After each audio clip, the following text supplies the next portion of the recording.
The most important thing to know about the Houston Astros cheating scandal is that it definitely happened. It wasn't just a conspiracy to make their fans look bad. During the 2017 season, the Astros stole signs, which isn't against the rules, but did so electronically, which is, and relayed those signs to hitters by banging on a trash can. Fastball, no bang. Breaking or off speed, bang. You can hear it in every home game that summer. And although the Astros' run to their franchise's first World Series was 7 years ago, the rule-breaking element was reported 5 years ago in November 2019 by Evan Drellich and Ken Rosenthal of The Athletic. That December, I made a video about it, and a lot of you watched. But this follow-up is not an attempt to stir up old drama for clicks. What's done is done. This is an attempt to synthesize all the new information available since the initial reporting frenzy. Yes, the Houston Astros cheated at home during the 2017 regular season. But did they do it on the road? Did they do it in the playoffs? Did they do it beyond 2017? Who knew? And what measures have been put in place to stop it from happening again? We're about to find out.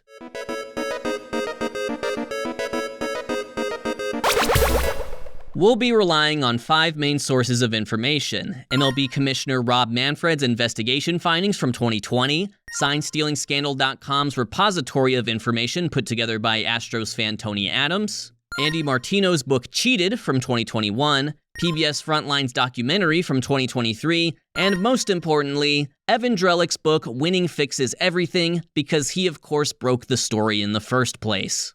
The Astros sign-stealing system began with Codebreaker in September 2016, which sounds high-tech, but was really just an Excel spreadsheet from an intern designed to help decode signs from opposing catchers. Before the 2017 season, the Astros installed a camera in Minute Maid Park center field to train on those catchers' signs.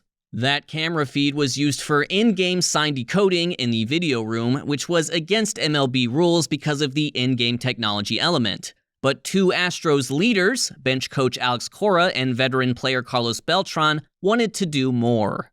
Decoding in the video room and relaying to the dugout was slow and inefficient, so according to the MLB investigation, 2 months into the season, Cora arranged for the installation of a video monitor in the tunnel right by the dugout but hidden from the field of play. There it would receive the feed from center field, and players would decode the signs in-game, sometimes with the help of the Codebreaker spreadsheet. Once decoded, the Astros in the dugout would have to relay those signs to the hitter. They tried various auditory cues like clapping or whistling, but settled on banging a trash can with a baseball bat. The decoding was digital, but the relaying was analog. That banging was picked up by broadcasts, and when the story broke, fans were able to access the majority of Astros home games from 2017 and hear it for themselves. One Astros fan, named Tony Adams, used spectral analysis of the audio to track the games and hitters the banging was most active for. His findings corroborate nicely with MLB's findings, a sharp spike upward 2 months into the season.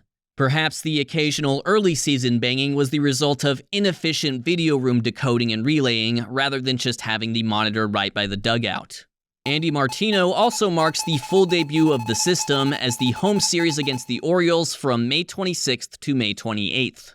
Fans getting involved in tracking the banging themselves democratized reporting on the scandal. Those 2017 games were, and still are, available for free on YouTube, a practice that MLB quietly discontinued following the 2019 season when the scandal broke.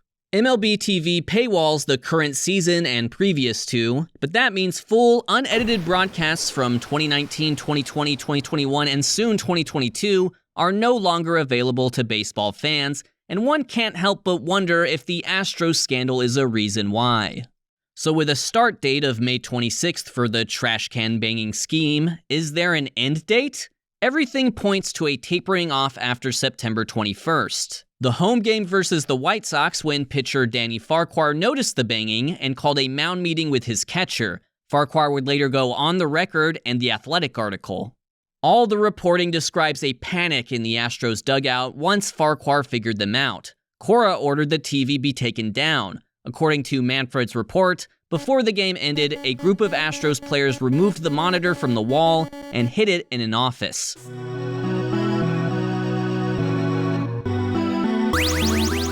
We've established home games between May 26th to September 21st as peak trash can banging. But what about the road, playoffs 2018, and beyond? First and foremost, the Astros needed their own proprietary center field camera zoomed in on the catcher's signals. The broadcast feed wouldn't consistently show them. They might instead show shots of the hitter, pitcher, field, or dugout when signs were being given. They also relied on the tunnel monitor for real-time decoding and relaying. As Drellick's book notes, the new cheating system only worked at the Astros' home stadium. They couldn't get the logistics to work on the road. Instead of a banging system, they would use a base runner system, which we'll later find out was much more pervasive in MLB. The Astros used runners, particularly runners on second, to relay signs to the batter. This in itself isn't a violation. In fact, you'll occasionally see relievers intentionally balk a runner from second to third just to avoid this exchange of information. The violation was using video to decode the signs in-game in order to pass them to the eventual base runner. So you could call down and say, like, the catchers are using outs +1 for their sign sequence, so relay that to the runner on second. For example, the Drellick book describes a game in Miami in which Carlos Correa, standing on second, puffed out his chest to indicate a fastball to Yuli Gurriel, who promptly hit a grand slam off Marlins reliever Junichi Tozawa. As for the playoffs, the reporting is mixed. The MLB investigation concluded that the Astros utilized the replay room and tunnel monitor to decode signs in the regular season and throughout the postseason, a violation, but the use cases for this would depend on the ability to relay those signs.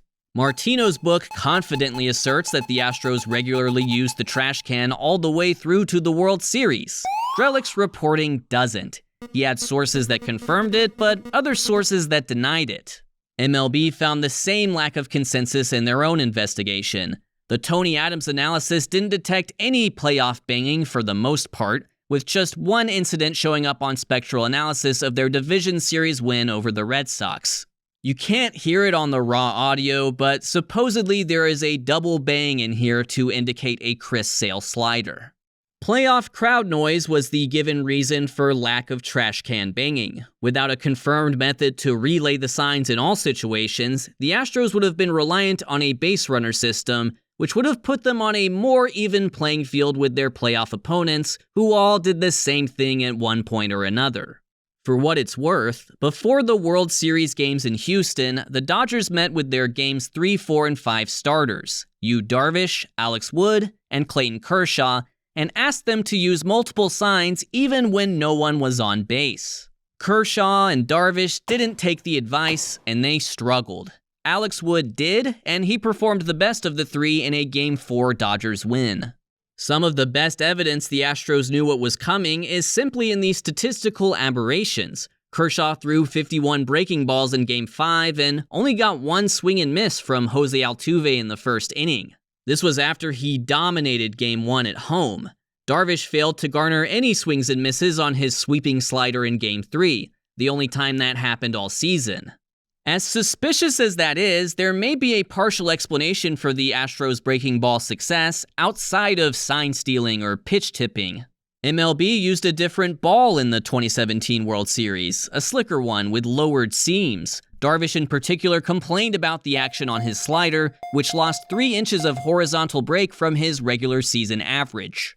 The trash can banging system was left behind in 2017. The Astros used only a base runner system in 2018, abandoning it partway through because it was no longer effective.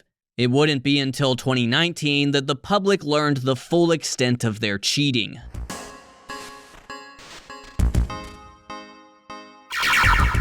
Of course, in order to break the rules, those rules need to be codified in the first place. Using the video room to decode live in-game signs violated a 2001 memo from Sandy Alderson, which was merely clarifying a rule that had already existed for 40 years. The center field camera and codebreaker sheet didn't alone represent a violation. Had they only used video and codebreaker as a form of advanced scouting before the game, the Astros would have been above board. They were also far from the only organization using live video to decode signs. The Red Sox and Yankees effectively whistle-blew on each other in 2017, leading to the league fining both teams. The league, meanwhile, tried to curtail the growing problem. Rob Manfred sent out a September 15th memo in the wake of the Red Sox fine, warning clubs that future violations would be taken extremely seriously. The commissioner's office beefed up the rules on electronic sign stealing from 7 paragraphs to 3 pages leading into the 2018 season, and Martino's book notes that the league officially banned audio cues, like trash can banging, in 2019. By then, of course, the Astros had done away with their system. The league was being reactive rather than proactive. The technology to cheat had been widely available for years. For example, every team had invested in video as part of expanded replay that began back in 2014. When The Athletic article broke, MLB launched their investigation into the Astros, and Rob Manfred made a crucial decision, offering immunity to the players right away. The results of the investigation described the sign stealing and relaying system as player-driven, but it was the leadership that bore the brunt of the punishment. It was noted that then bench coach Alex Cora installed the TV monitor in the tunnel. It was noted that GM Jeff Luhnow spoke with staff about using Codebreaker for in-game sign decoding and communication with players. And it was noted Luhnow wanted the video room staff to communicate with manager AJ Hinch about what they were doing. Hinch did not like the system. He famously destroyed the tunnel monitor twice, though he never actually put his foot down as manager and demanded it be stopped. Manfred's report confirmed that most position players on the 2017 team decoded, relayed, or received signs, but there were exceptions. Martino's book notes that rookie Tony Kemp chose not to participate and was never peer pressured to do otherwise. Josh Reddick abstained, according to multiple sources, including Josh Reddick himself. And Jose Altuve almost never received trash can banging cues in his 2017 MVP season, according to the Tony Adams research. He didn't want to know the next pitch. In one rare instance when banging could be heard during an Altuve at-bat, he immediately turned to glare at the dugout. The banging stopped after that. With the players pardoned and the investigation concluded, MLB individually punished Hinch and Luhnow. Neither were the orchestrators of the scheme. Hinch was fully aware of the system, but didn't stop it, and there was some evidence that Luhnow knew as well. Luhnow also erased data from his phone before turning it over to investigators. Cora later joined Hinch and Luhnow with a 1-year suspension of his own. By then, he was the manager of the Red Sox and had won the World Series with them in 2018 while still occasionally employing a baserunner system reliant on using live video. This was confirmed by former Red Sox outfielder Mookie Betts in 2023.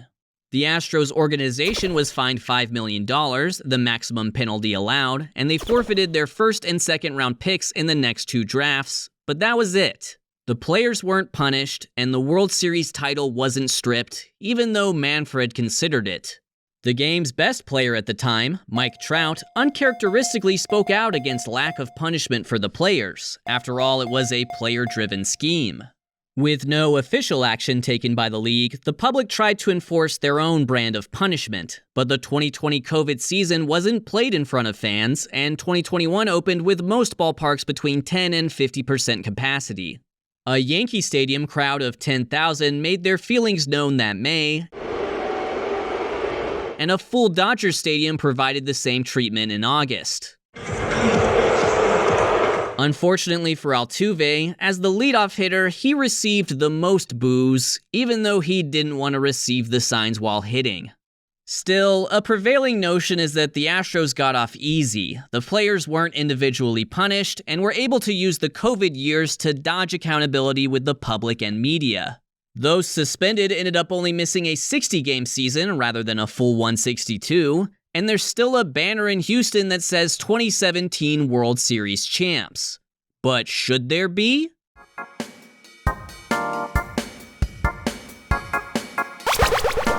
The efficacy of the cheating method doesn't matter. The intent to cheat is what has to be punished, yet assuming the scheme was deployed mostly in home games between May 26th and September 21st, there is little to no statistical evidence indicating it actually helped. The Astros scored 5.2 runs per game at home during that stretch, a fine rate, but this was one of the better offenses in baseball history. They went up to 6.1 runs per game on the road.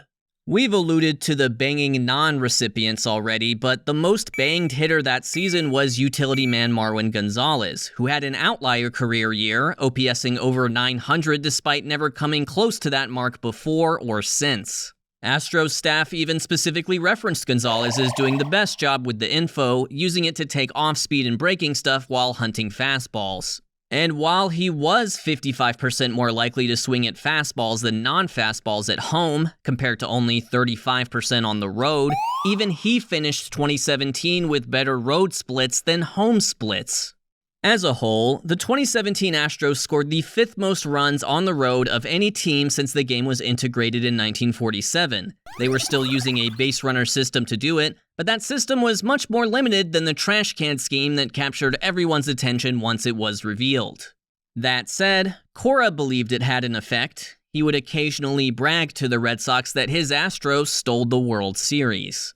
It has become more and more clear that those systems were partially born out of paranoia. The Astros believed the Yankees were stealing and relaying signs against them in the 2015 wildcard game. Beltran had joined Houston in 2017 after supposedly sowing the seeds of sign stealing with the Rangers the previous year.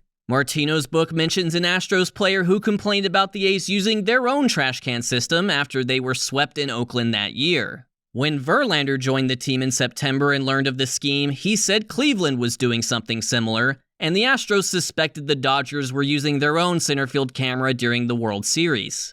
It may sound like projecting, but some of that suspicion was founded. And again, the Red Sox and Yankees were both fined for their own base runner systems in 2017. So, electronic sign stealing was pervasive, yet the Astros still remain the most flagrant example. Not just because they won the World Series, not just because their system of relaying signs was audible on broadcasts, but because despite plenty of rumors, there is no hard evidence that any other team used a system that wasn't reliant on base runners to relay the signs. The trash can system provided the Astros with more opportunities to cheat and try to affect the outcome, even if they only did it in home games, and even if they only did it about a quarter of the time in those home games. MLB began monitoring video rooms in 2019. Those video rooms were shut down league-wide in 2020 due to COVID protocols. In 2021, players were able to use iPads in the dugout to watch their previous at-bats, but the video was edited so as not to show the catcher's signs. In 2022, PitchCom, a wearable piece of technology that catchers could use to feed signs to a headset in the pitcher's hat, was approved and became mostly ubiquitous. And in 2023, pitchers could use their own PitchCom wearable to call their own pitches if they desired. This has mostly eliminated the threat of sign-stealing methods employed by the Astros and other teams.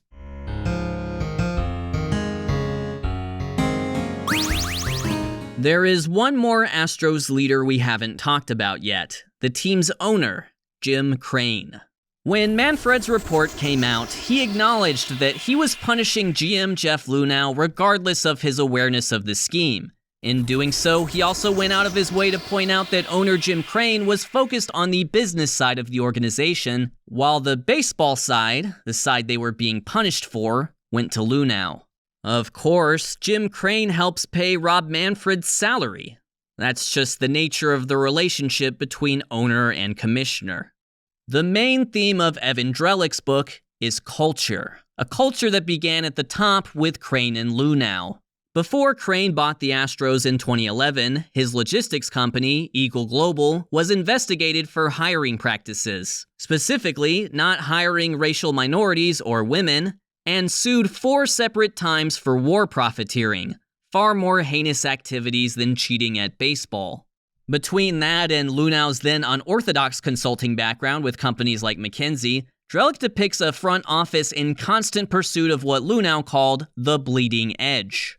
The organization behaved more and more recklessly leading up to the Athletics bombshell article. Lunau's decision to acquire closer Roberto Osuna in 2019, who is serving a domestic violence suspension, was done unilaterally against the wishes of his fellow front office members. Even Brandon Taubman, the assistant GM who was later fired for flaunting Osuna's acquisition in front of a group of female reporters, initially opposed the move. If the trash can scheme didn't end this iteration of the Astros, something else eventually would've. In the 5 years since the story broke, the Astros have continued their success on the field, and the boos have largely subsided with time. Their scheming ended partway through 2018. Rumors of Jose Altuve wearing a buzzer during the 2019 playoffs are just that, rumors. The buzzer theory has been denied publicly by Altuve, Carlos Correa, and Astros employees. Rob Manfred reached a similar conclusion. If they were honest about 2017 and 2018, why would they lie about 2019? It also wouldn't be in keeping with Altuve's well-documented wishes not to receive signs in 2017. 2017 was the first of a run of 8 consecutive playoff appearances and 7 consecutive ALCS appearances. The Astros lost the World Series in 2019 to the Nationals and 2021 to the Braves, but won it in 2022 with a new core of hitters to complement Altuve, players like Yordan Alvarez, Kyle Tucker, and Jeremy Pena, none of whom were on the 2017 squad. For Astros fans, the win in 2022 confirmed what they already knew. They've had a really good baseball team in Houston. They can still cherish the memories of the 2017 squad that brought hope to a city devastated by Hurricane Harvey, but the 2022 World Series represents a win that other fan bases have no choice but to respect. By then, stars like Correa and George Springer were gone, and heading into the 2024-25 offseason, Alex Bregman is hitting free agency, meaning the only position player from the 2017 Astros still under contract is Altuve, a non-participant in the scheme.